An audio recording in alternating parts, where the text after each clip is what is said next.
television. Yes, so she wasn't stopped for autographs or pictures or that kind of thing? I think very rarely. Very rarely, all right.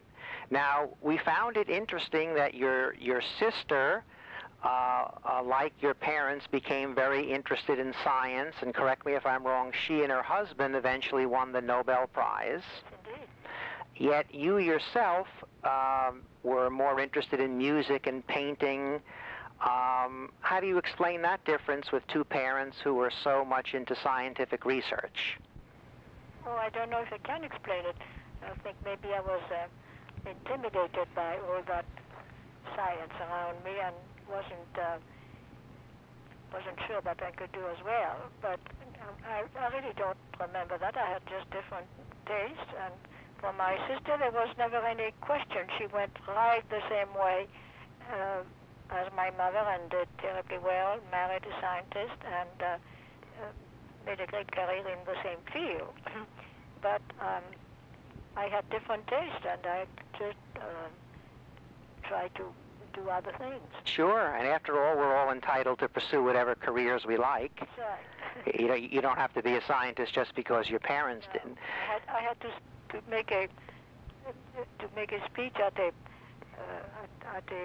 dinner given by the American Radium Society, they were celebrating their 75th anniversary, and they had a medal with my mother's face on the medal, and they had asked me to be a speaker at that thing, so I did, and somebody took great pains to introduce me, to describe what I had done, and when it came to my turn to speak, I said, I think the best way to introduce me is that of two generations of Curie, I am the only one who didn't get a Nobel Prize.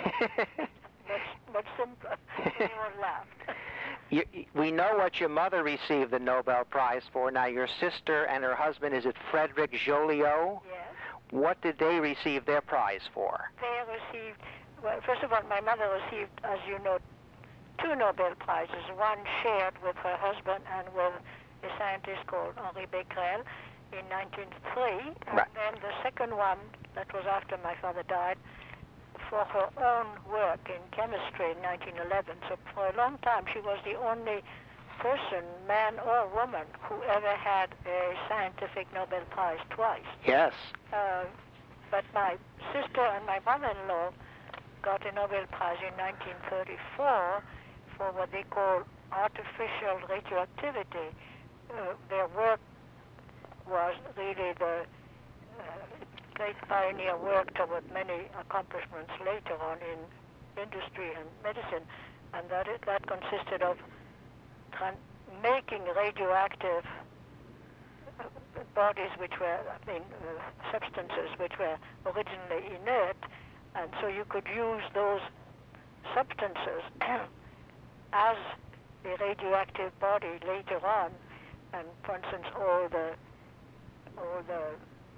radioactive salts that are used now in medicine to investigate your body. Very often they have to see that this is all done with artificial radioactive body. This is not done with original radium. Yes, yes.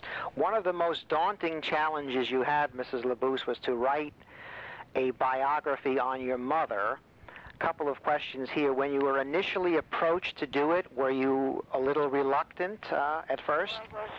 I was really quite scared, and I had never written a book, and I didn't even consider myself more a journalist than a writer, and I hesitated quite a lot. In fact, strangely enough, the first offer didn't come from France. It came from the States, from Doubleday, the publisher Doubleday, who in fact financed my research while I was researching the book.